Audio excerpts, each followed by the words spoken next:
everyone, and welcome to this fun conversation. So, my name is Genevieve Young, and I'm so happy to have those conversations with hot seaters from Abraham Hicks.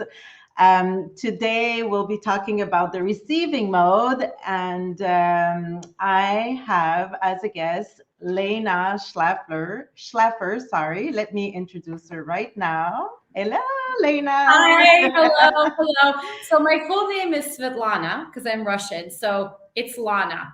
Yeah. Okay, Lana. Sorry. Yeah, that's Don't my worry. my French accent, I know. that And and your name, you say your name so beautifully in French. And I'm like, Genevieve. oh, I'm like, I can't pronounce it the same way. yeah. I know. Well, the beauty of accents and variety, that's how I see it now. And I also have like Trinidadian. So my father's from Trinidad, my mother's from Quebec, Canada. So I have this I love my accent now. So I used to be very shy about it, but now I really appreciate it. It's so Well, unique to I me. I had an accent when I came at 12 from Russia, and so I Yeah. sounded very Russian. Then it went away over time, but I remember feeling so embarrassed. And now my friends ask me to bring it back, and I'm like, I can't. I know this is so strange how we want to be like everyone, and then we're so happy to be unique. Yeah. Right. Lana, tell me about your experience with Abraham Hicks. When did you discover them? How was it for you? How many times have you been in the hot seat? So that would be my two first questions. Yeah. So I obviously grew up in Russia and from a Jewish family. So I had kind of that background, but no religion, no spirituality, because nobody had it there, right? And I came to the US at 12. And then I would say I was still atheist. And then I started getting into yoga in college. And I went through a lot of like existential crises, right? I was away from my family. I was no longer really a part of the Russian culture, but not really the American culture. And I was figuring out my career. I ended up working in investment banking and achieving a lot of my early on dreams very Mm. early on. And so I had this, what I call a quarter life crisis, where I was like, well, I've done what I wanted to do, and I don't want to continue down this path of working for investment banks or private equity funds or hedge funds. What do I do now? And I really couldn't answer the question of what do I want and what is happiness? I knew what it was like to work really hard and struggle and achieve, but I didn't know what happiness really looked like to me. So I ended up quitting and sort of taking a U-turn out of that career path and moving to Southern California. I always joked that I came there to surf, but really I came there to discover myself. I got this amazing opportunity to work for a startup that did essentially life coaching for college students. And in that environment, I was exposed to so many people that were doing personal development and growth. And so somebody gave me the movie The Secret, the original one with Esther in it. And I think it was 2006. And then I started going to Agape Spiritual Center, which was a very big deal for me, given that I was very much not into church or spirituality. But I really like Michael Beckwith, who's also in that movie and is a big law of attraction. Yeah. And then I did a yoga teacher training in Mexico, ended up living in Mexico for a little while. And one of the people there handed me a bunch of Abraham CDs, like workshop recordings. And that's when it really all hit. And so this was probably early 2007. So 2006, 2007 was a big like introduction for me. And I felt like the reason I was drawn to it is it answered a lot of questions that I had about the purpose for my life and how do I discover what I want and how I contextualize everything I've lived and all the pain that I've lived and how do I turn it into something that's meaningful and powerful. And so from then on, I went to, workshops, did hot seats. Eventually people asked me a lot because I was teaching yoga at the time about more of the mindset elements. I started teaching, I built a blog, I built a business, I've done courses, masterminds, retreats. I mean, at this point, I've done everything. And earlier this year, I began the process of really retiring from what I've been doing for the last 15 years, which is this hybrid coaching and healing. And I have moved into investing in tech companies and blockchain and crypto. So a lot of different journeys. And I feel like through it all, these ideas that I hold the key to everything I want is what Hmm. I really took away initially and what I still hold on to this day. Amazing. I love that. Yeah, holding the key to everything you want. So I've choose a hot seat. Like, let me tell you that was a very, like, I would say, difficult exercise for me because you have so many amazing hot seats. And I love your authenticity. I love when you start a conversation with Abraham. There's one in particular where you almost scream like, Abraham, and I'm like, oh my God, this girl, I love that girl, you know. Well, So, I think it was at the end of that hot seat because I was dancing up on stage and all that. We were in a really good mood that oh day yeah. with like the crew. And at the end of the hot seat, Abraham turned to me, it turned to everybody. I'm like dancing off stage after I had my conversation. And they turned to the whole giant audience and go, she is so full of herself. Mm, You can all be like that or something like that. yeah, And yeah, yeah. I got so many people coming up to me after, some saying, wow, that's amazing that, Abraham said it. And other people saying, wow, you're full of yourself. Don't you think that's bad? And maybe, I don't know. no, even in that context. So it's funny because being authentic will do two things. It'll polarize everything. So the people that resonate are going to be drawn a lot closer. And the people that Mm. don't resonate are going to be repelled away. Right? You're so right. I love that. I love what you just said. And I think this is very important to note, you know. So it doesn't mean you're not a good person because it will, you know, whatever you're aligned to, you will push some people away and you'll attract You don't people. want to be for everyone, right? Yeah, exactly. What does that even Exactly. mean? Like, Yeah. there's a diversity and variety. I'm sure that's another one, hot seat. We talked about contrast. I said that word doesn't really quite sit with me, and they said, well, don't call it contrast, call it diversity or tapestry of Hmm. something something, like variety. You need variety Hmm. in the world, and that means that you get to choose what part of that variety you interact with and what part of that Yeah. variety you're aware of and appreciating, but you're not inviting into your daily experience, right? Exactly. Yeah. Okay, so what I do is I choose that hot seat about the receiving mode and I decided to extract like three parts of it. So we will listen to each part and then I'll be asking you questions about the part. Okay. You're ready? Okay, Ready. so let's start. I teach yoga, and I also started offering this blend of movement and feeling and a lot of non-verbal presence. And I find that it's incredibly powerful, at least for the people that are attracted to me, to sit with the physical sensation of whatever they're experiencing, therefore going more general, which you've explained before. Thank you. That Yes. is priceless clarity. Yes. I do find sometimes that we spend time in so awareness does not judge. It's awareness of what's not wanted and what's wanted. And I find it so useful. So one of my questions is, how can I have a seminar that is this type of seminar where people come away so uplifted? Esther's focusing and method is using words and vibration. Well, vibration is everywhere. I would like to offer that through not so many words, through feeling, through certain types of movement, through these exercises, and I don't even know, it's such a blend, whatever inspiration calls.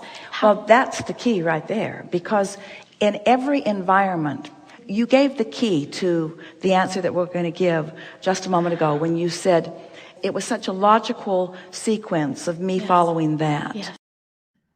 Yeah. Okay, I so think that was first, my first hot seat. That might have been my first. I don't remember yeah, the dates, I but think so. I think from what I saw on your list, it was the yeah, first one listed. Yeah. yeah, So my first question is at the beginning of that segment, you're saying like, thank you for the clarity about going general, and yes, I would love you to. Do you remember yeah. what? I've Yeah. talked about this. I talk about it in my book. Yeah. Miracle. And I talk about it. I mean, for years now.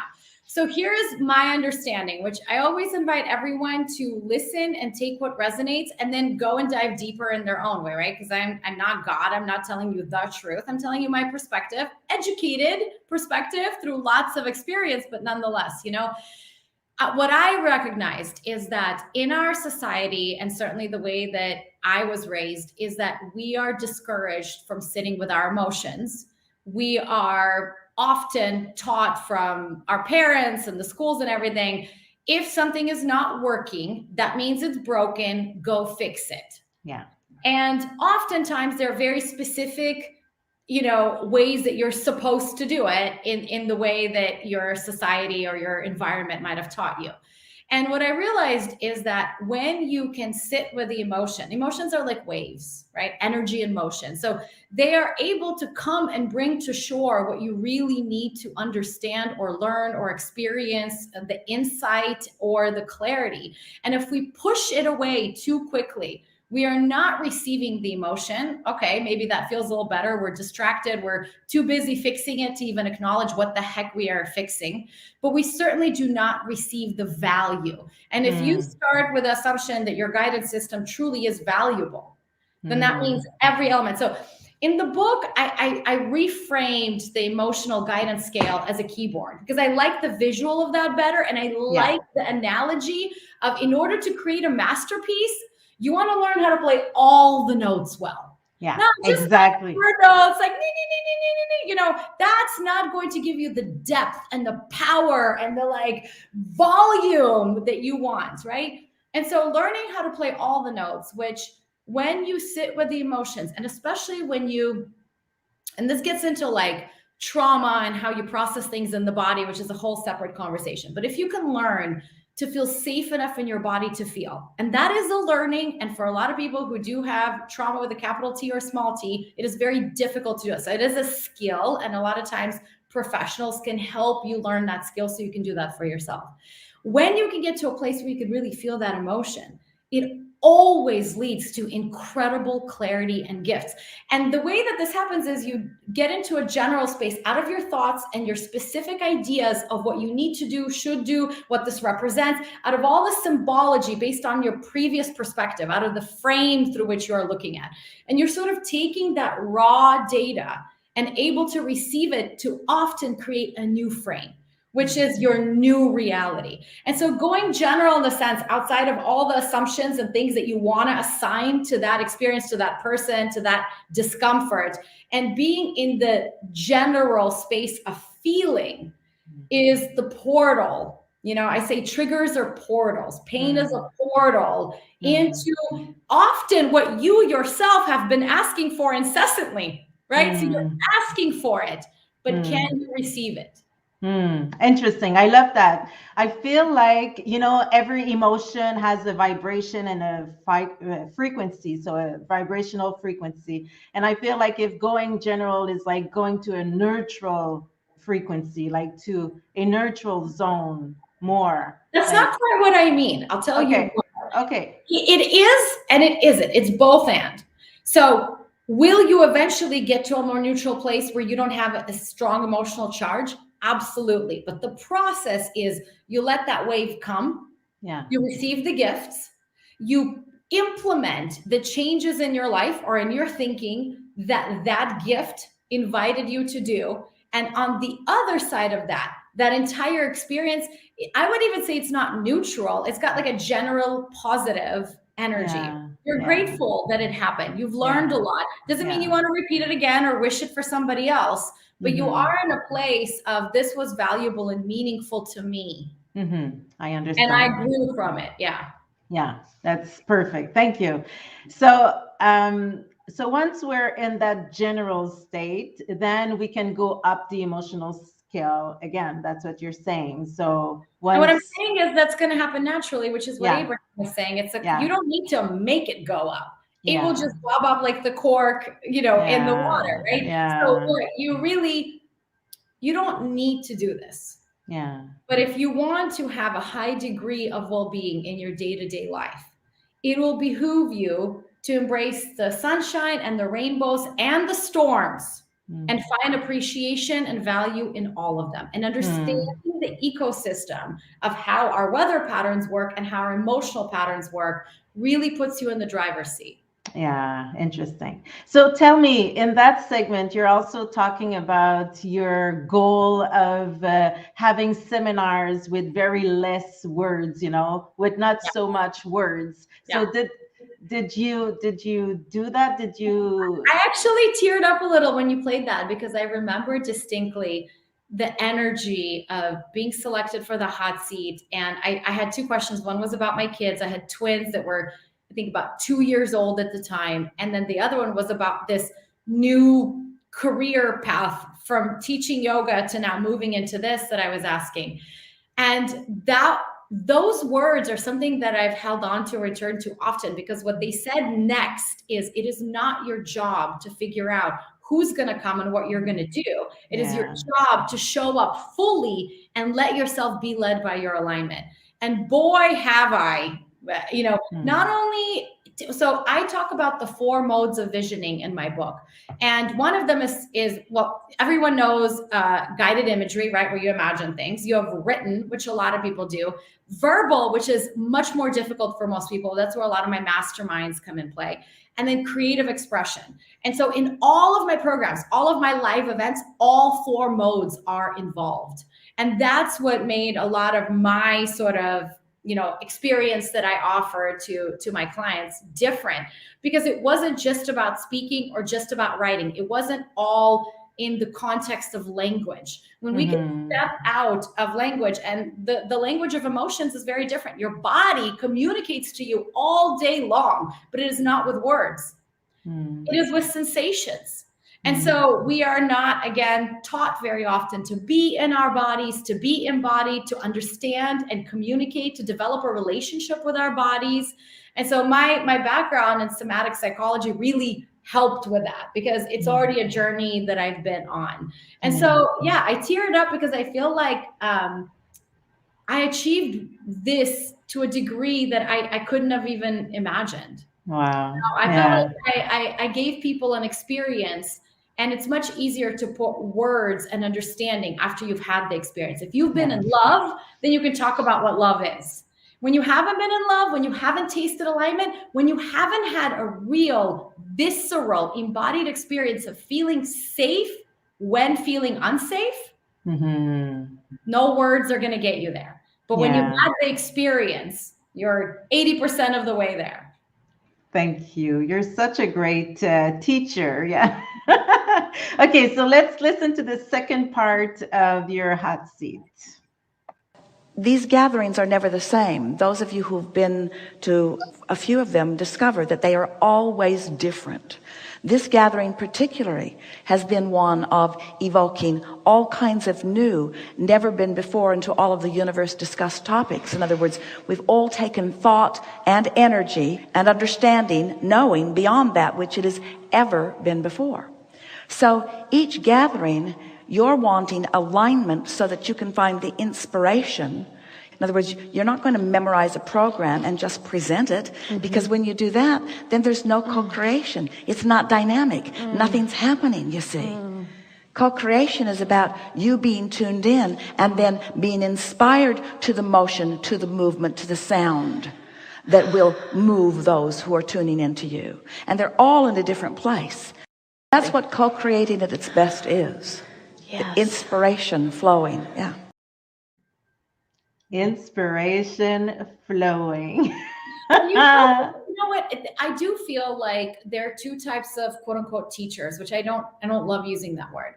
There are those who, what I call performers. So Tony Robbins is a quintessential performer. He takes the same format and teaches it over and over and over and over and over and over and over again. I will shoot myself if I have to say the same thing twice. Yeah, me too. What I lovingly call, I am a preacher, not a performer, right? And what I mean by that, I really need to feel the energy of the room and the people and their hearts and their souls, and then channel. And so I've never taught the same thing or shared the same thing twice or introduced myself. I don't have bite-sized sound bites that I'm just like keep dropping everywhere I go. I really love the energy of that person and this experience and these words. And so that's what kept it very exciting for me to be in that setting and to keep offering these experiences for everyone I've co-created with.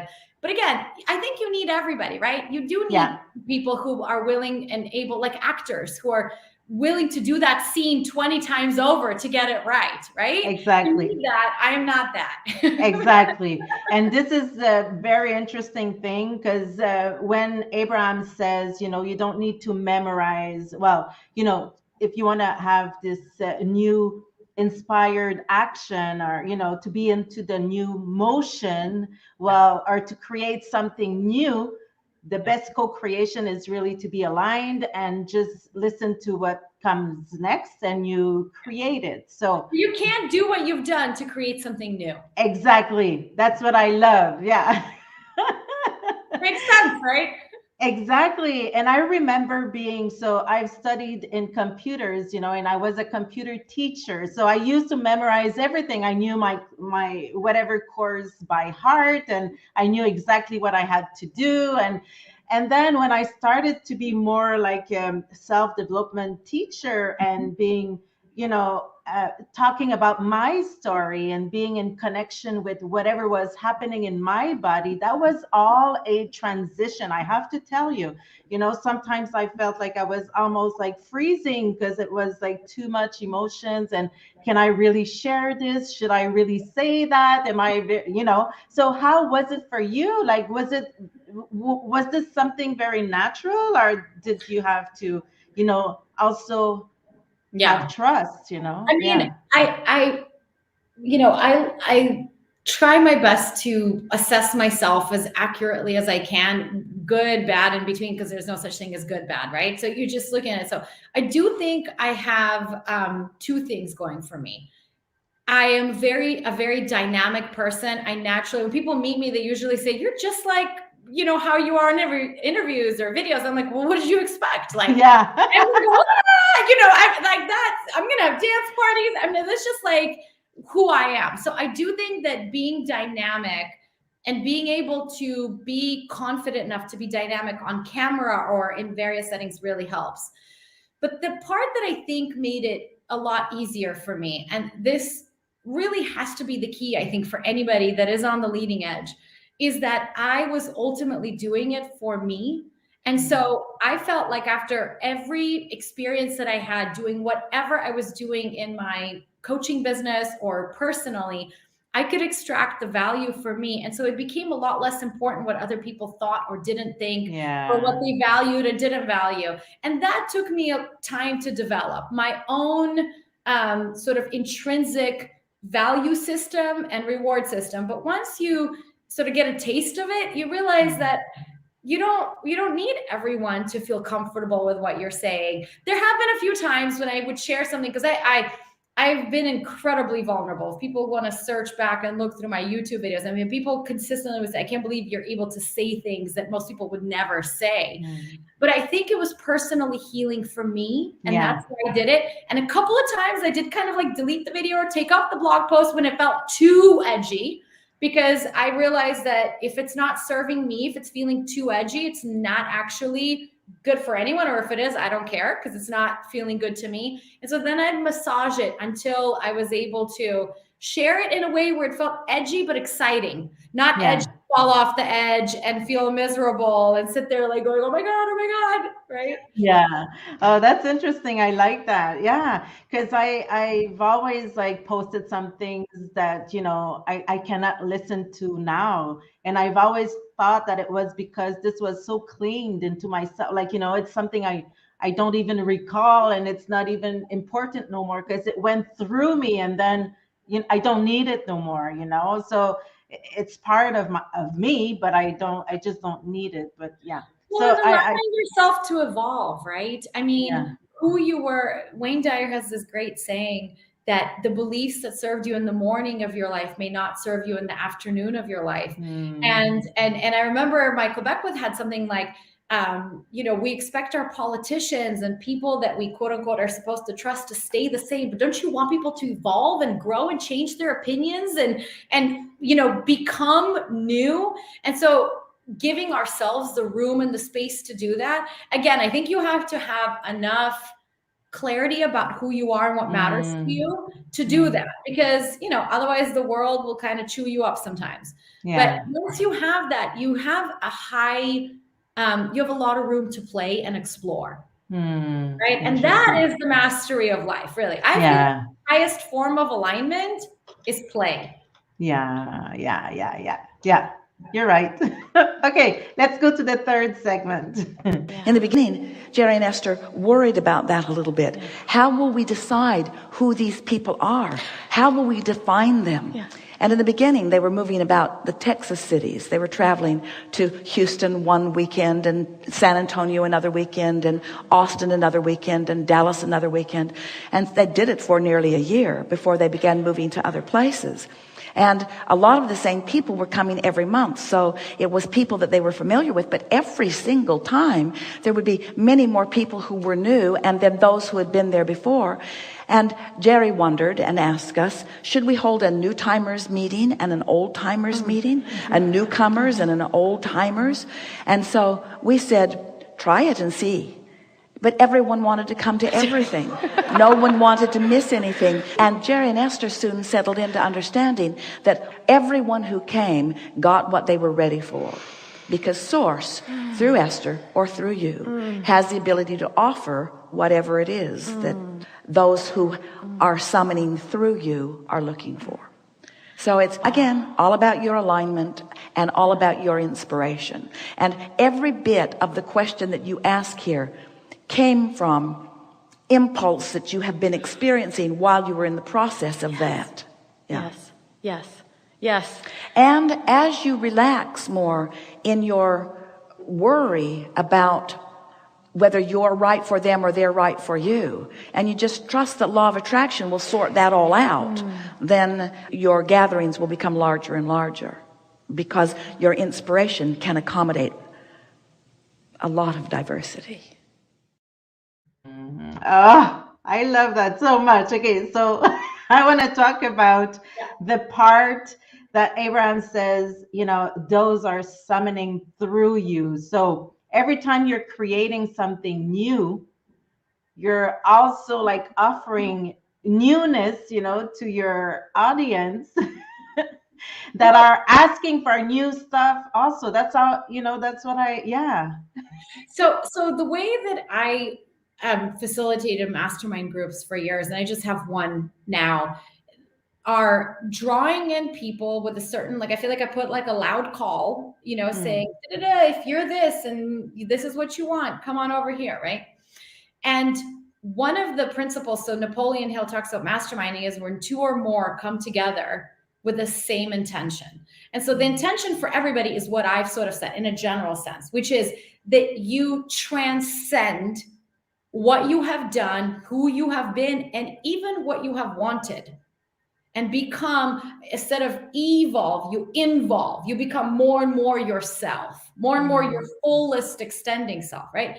And what in the mastermind happens over time, kind of what I've trained people or facilitated, is that they start coming into an experience, sharing some of their contrast, and the people around them are able to be in the vibrational vicinity of the solution because they don't have that resistance. So not just me as a facilitator, it's very important for me to give the power back to the people. I don't want to be another Abraham. I don't want you to come and ask me questions. I want to help you find your own answers. I don't want to give a man a fish. I want to teach him how to fish. Like if I figured out, you can figure it out, right?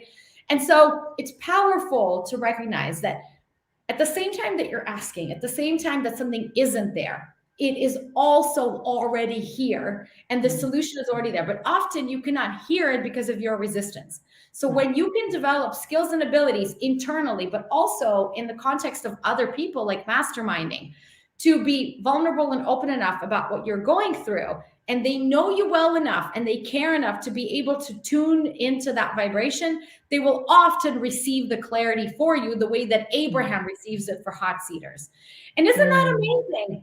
Manifestation, what I've come to, is not at all making things happen, which is what people think. They're like, I got to make $1 million. They think they got to go and create it. What manifestation is, each and every time that I've experienced it and everything I've seen in my reality so far, it is realizing what's already there and being at a vibrational place where you can now receive it. When you want a partner and you've been dreaming of that partner for 10 years, they already existed. That partner was already born, was already eating, breathing, living, doing their thing, but you rendezvoused at the time that you did because you were at a vibrational match. You were at a vibrational place. So the money, the career, the relationships that you want, the houses that you want, all of it already exists. Right? All realities are already in existence. There's only now. There's no past, present. That's why all change is a total change. When you change the present, you quite literally change your past, which is another fascinating concept that I'm just like, wow, we are so powerful that we could literally recreate ourselves, and not recreate as somebody new and better, but somebody who you are even more authentically. Yeah. Well, you recreate your own perspective on everything. So yeah. And So I love that. So summoning through you, everything that you know is there. Because if you think it's not there, you cannot, it cannot happen and it cannot come through. If you imagine it, it is possible and it's in existence. Yeah. I've always Walt Disney said that. Yeah.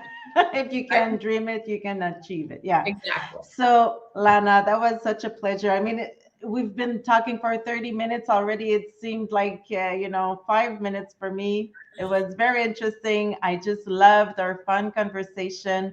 So tell me more about your book. So you have that book that you showed us a few times. Manifest That Miracle.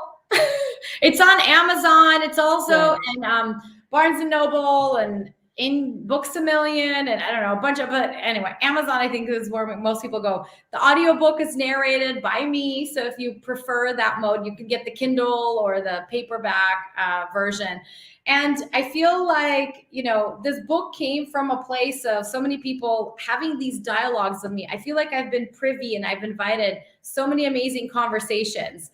And through, everything that I've, working with thousands of people over the years, I really just wanted to share everything in a way that's accessible. The majority of the book is actually practical with exercises and things you can do, because again, don't give a man a fish, teach him how to fish. So don't just take my word for it, go and manifest your miracle and then talk about it.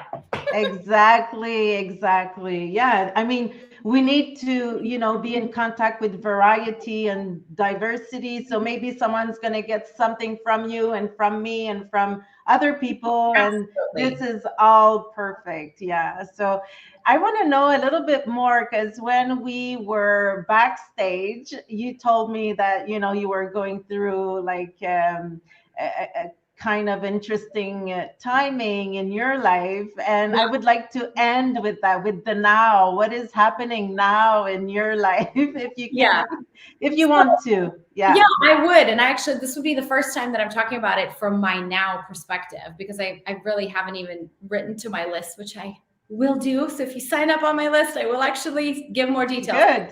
So over time, what I've realized is that I've created a mindset where truly anything is possible.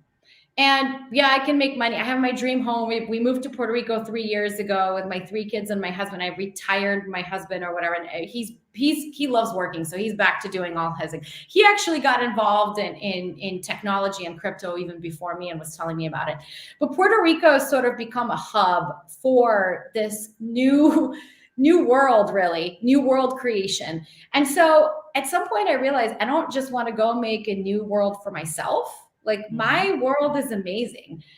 I have these 3 beautiful children. I want to create systems that are much more resonant with the freedom and power that I feel in a larger scale.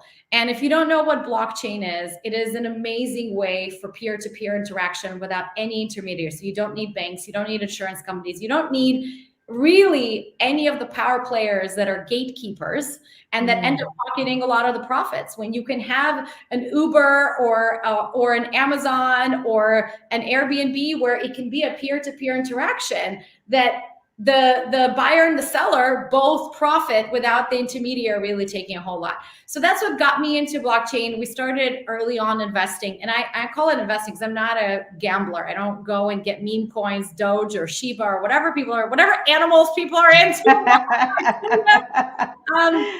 But I really feel like the underlying technology is what's going to allow for us to be able to borrow and lend money for businesses, for people, for mortgages, and really take charge of our data. For example, there's a lot of leading edge technology that allows you to have an identification outside of your birth certificate and your social security. So it is a new, Huh? I apologize. My mom is calling with my baby. She's very incessant. I got this from my mom. She's like, I need to talk to you. So, in other words, perfect call, right? With my youngest child and my mom. So it's so intergenerational because I feel like the world is really ready for more empowered people to take charge of their lives instead of handing over that power to the government or the pharmaceutical industry or the corporations of the world. And so that's my edge on it. And so I started early on investing. Now I'm really building some investment fund opportunities. So I feel like this is the future and I want to ride that wave. So that's where I'm heading. Interesting. I love that. I really love that. Yeah. So I want to know, how can we subscribe to your newsletter, or yeah. If you can go to manifest.miracle.com and you'll get the first 3 chapters of my book for free, and then you'll be subscribed. Or you can go to lanashlafer.com and read more about me and watch my videos. You can see all the hair that I've had through the years. I have videos from like 10 years ago. I'm like, oh my God, what was I doing? Which is perfect. It makes who you are right now. So I love this. I really enjoy your energy, and I wish everybody's gonna go listen to your videos. You're authentic, genuine, and very interesting to listen to. You know how to translate vibrations into words that really resonate for me anyways. So thank you so much. Thank you so much for having me. I'm so glad you're doing this, you guys. Just so you know, it takes a lot to put out content like this. You know, Genevieve is spending a lot of time and energy, so please support her. Comment on the videos. Go like her page. Go subscribe to her website. Like, it takes a lot as a content creator for 15 years. I know. So thank you for doing this. Really sharing everything you're sharing. Sending you much love. Thank you so much, Lana. It was a pleasure. Okay, talk to you soon. Bye-bye. Oh yeah, so now I have to put my outro video. It's coming. Bye-bye.